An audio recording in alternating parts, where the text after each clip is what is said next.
dédié aux apprentis codeurs. Je m'appelle Franck et je suis un autodidacte passionné par le langage de programmation Python. Mon parcours est un peu atypique. Avant de me lancer dans la programmation, je travaillais dans la préparation de commandes. Mais ma passion pour les mathématiques, en particulier les probabilités, m'a poussé à explorer le monde de l'informatique. Au départ, je n'avais aucune connaissance en informatique. C'est lors d'un voyage en covoiturage que j'ai découvert la data science et les opportunités professionnelles qu'elle offre. Ce domaine qui repose sur le traitement des données était une révélation pour moi. Dès mon arrivée, j'ai voulu en savoir plus.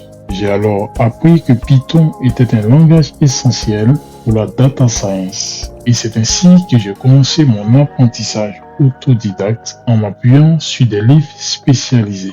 Je n'ai pas de diplôme universitaire, mais je suis fier de mon parcours et de mon apprentissage continu. Et je crois que vous aussi, vous pouvez ressentir cette fierté en vous lançant dans l'apprentissage de la programmation. C'est pourquoi j'ai créé cette chaîne, aider ceux qui se sentent bloqués par des difficultés techniques ou qui pensent. Et si on apprenait du Python? Partie 1. Définition de Python. Le projet avec Python. Installation de Python, l'interpréteur Windows PowerShell et l'éditeur de texte VS Code, Visual Studio Code.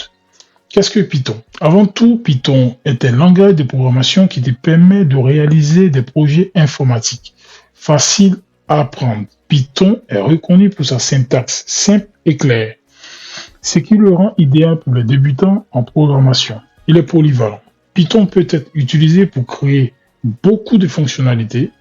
Il est populaire. Python est l'un des langages de programmation les plus utilisés au monde, ce qui signifie qu'il existe une grande communauté de développeurs pour t'aider si tu as des questions.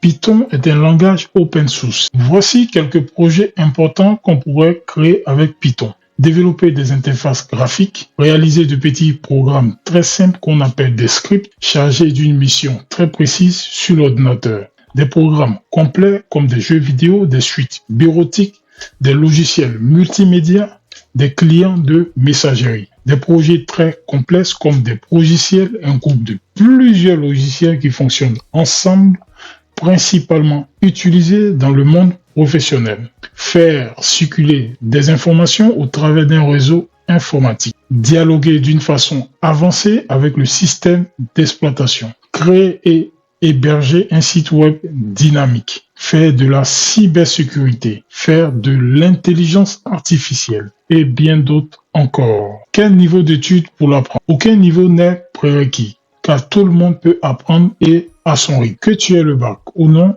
tu peux te familiariser avec ce langage. Il y a des plateformes gratuites pour apprendre et gagner des certifications recherchées par les entreprises dans le monde de l'informatique et plus précisément dans tout ce qui touche aux informations. Voici quelques plateformes pour apprendre Python en ligne. Codademy, Coursera, Udacity, TutPlus et GitHub pour des projets open source et tes questions. Comment installer Python? Tout dépendra de ton système d'exploitation. Lequel de ces systèmes d'exploitation utilises-tu? Est-ce que tu utilises Windows ou Linux ou bien macOS? Il suffit d'aller sur ton navigateur web, Chrome, Firefox, Microsoft Edge, Safari, Opera et tu tapes python.org. Une fois que tu arrives sur le site de Python, je pense que ça sera écrit en anglais et donc tu devrais aller dans la rubrique Download ou bien téléchargement en français et télécharger la version récente de Python.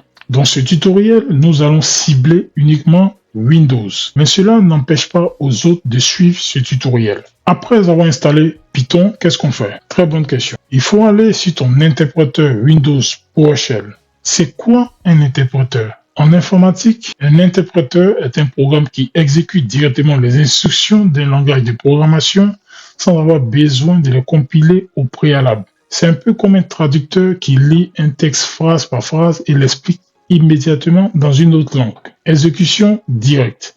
L'interpréteur lit et exécute le code source ligne par ligne, ce qui rend le développement et le débogage plus rapide. Sache que tu peux le personnaliser comme tu veux, mettre la couleur ou mettre un arrière-plan à partir des paramètres. C'est l'interpréteur qui va exécuter les instructions que tu voudrais réaliser pour tes projets.